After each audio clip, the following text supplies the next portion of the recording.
Have you ever seen those DIY shows and you think, man, I really want to try that, but it is way too scary and intimidating? Today's episode is for you. This is a couple that took a house and really DIY'd the entire thing, including a countertop that looks super high end, but it was all DIY for a couple $100.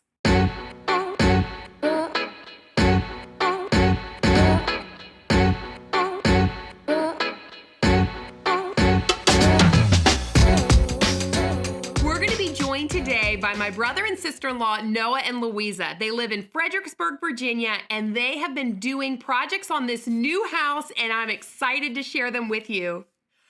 Thank you so much for joining us, Noah and Louisa. Hey! Hey, how's it going? Good. How are you guys doing? Good. Doing well. So, I have not seen your house in person, but you guys bought a house. When did you buy it? We bought it about actually like 8 months ago. Like July, we finally closed on it.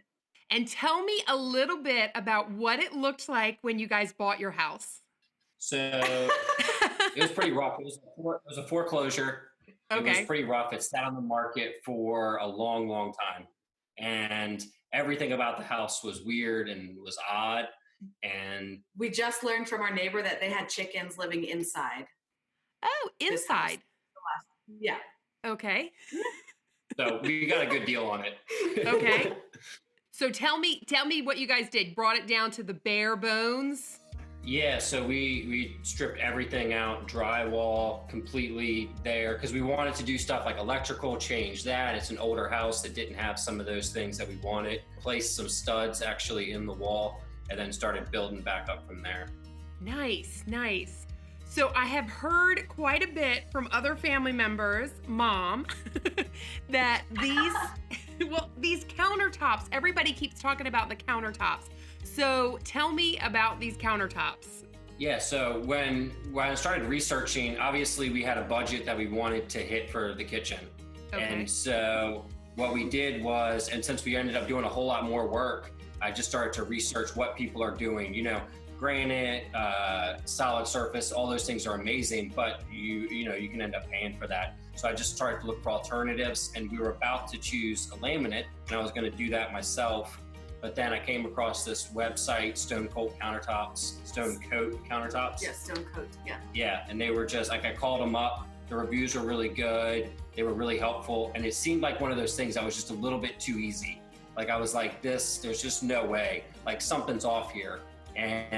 But the more I read and everything, it sounded great. And I figured worst case scenario, that if this goes completely awry, then we can just ditch it. We, lost maybe $300, I think, total in it. I rebuilt the boards. Yeah. It's like the same stuff if you see a really cool rough piece of wood and then there's like a blue in it. Okay. You've seen furniture like that? It's that same material. Okay. So it dries really hard. Actually, when the box came in, I thought there's no way it was the countertop. The box was so small. They don't ever come. It's no contact, 0 contact. So perfect pandemic project if anyone's looking for something.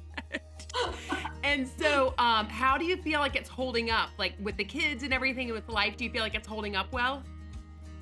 Yeah. I mean, it's like anything. Every countertop has its advantages and disadvantages. It can withstand a lot of heat. We put hot things on it, and we haven't had any issues. It does take 30 days to fully cure. You can use it like, almost, I think it's like, 72 hours after you pour it, you can start using it with light use. Okay. But, it's super durable. For the price, I don't think you can beat it. It's way better. I think it's a lot more durable than like a laminate. Wow. And did I hear $300? Yeah, that's for like the epoxy kit. It looks so high end. It looks really, really high end. I can't wait to see it in person. It looks really good. So wrapping up, you guys, this is like a bigger home project than most people take on. I mean, to do an entire house is a lot. I mean, let alone a kitchen. But anything that you have learned throughout this whole process, words of wisdom that you would give to somebody when it comes to DIY, doing it yourself? I think that it was a big project, but we had it a little bit easier because we didn't live here while we were working on it.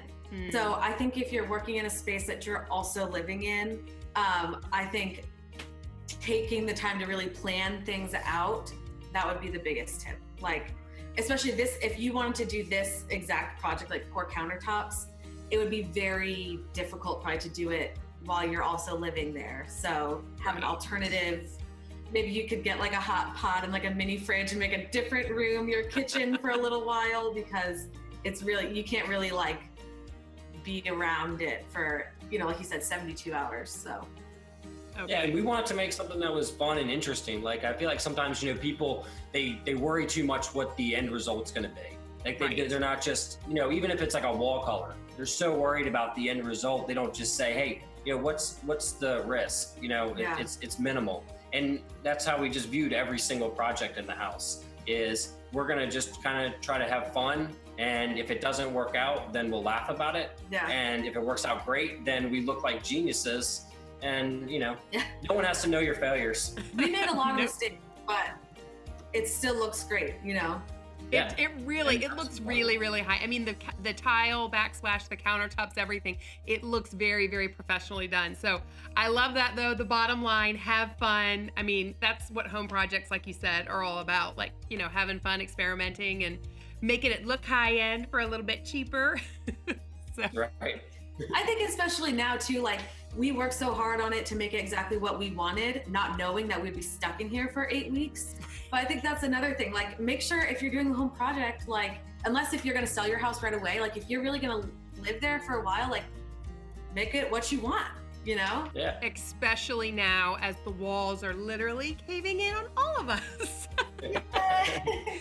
Thank you guys so much for sharing this with us. I really, really appreciate it. Thank you, thank you. And people might have some questions, might have to follow up with you guys with some questions and things, but I so appreciate you guys taking the time in the middle of an epidemic to do a Zoom call and to show us your space. I really appreciate it. Thank you so much.